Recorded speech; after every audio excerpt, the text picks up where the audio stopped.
In a realm beyond mortal sight, where time itself dances on the winds of destiny, there existed 3 ancient fairies, Orla, Vespera, and Sylvan. They were the keepers of prophecy, the only beings who knew the fate of the world. Each fairy held a piece of the ultimate truth, a vision of what was to come, but only one of them spoke the real prophecy. The others, whether by deceit or mistake, carried falsehoods that could lead the world astray. It was the night of the eclipse of eternity, a celestial event that came once in 10,000 years. On this night, the fairies would reveal their prophecies before the High Council of Elders. The world's future hung in balance, and the rulers of men, elves, and magical beings awaited the truth. Orla, the fairy of dawn, was the first to speak. Her presence shimmered with golden light, her wings glistening like the first rays of morning. Her voice was gentle yet firm as she lifted her hands.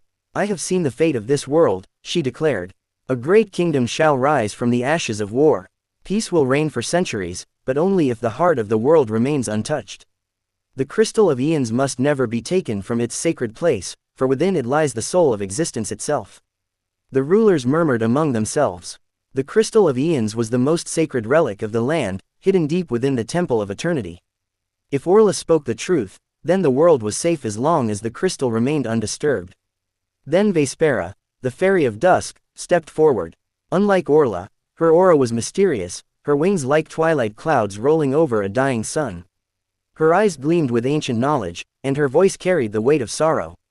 "Orla speaks a beautiful lie," Vespera said, shaking her head. "The world will not be saved by stillness but by sacrifice. I have seen a vision of fire and ruin. A great darkness is coming, and only the bravest among you will dare to stop it. The crystal of eons must be shattered, for within its core lies the prison of an ancient evil. If it remains whole, the darkness will one day awaken and consume all that we cherish." A hush fell over the assembly. If Vespera was right, then Orla's prophecy would lead them to ruin. The rulers glanced at one another, uncertainty growing in their hearts. Finally, Sylvan, the fairy of midnight, stepped into the circle. Her presence was neither radiant like Orla's nor shadowed like Vespera's. She was a figure of balance, her wings reflecting the infinite night sky. Her voice was neither warm nor cold but steady, as if carrying the weight of every truth ever spoken. "You both see only a fragment of the truth," Sylvan said calmly. "The crystal of eons does not bring salvation, nor does it bring destruction. The fate of the world does not rest in its existence but in the choices of those who seek it. If the crystal remains untouched, time will continue as it has, but the cycle of peace and war will repeat endlessly. If it is shattered, the darkness will rise, but so too will the light. A great hero will emerge, but only through trials of immense suffering.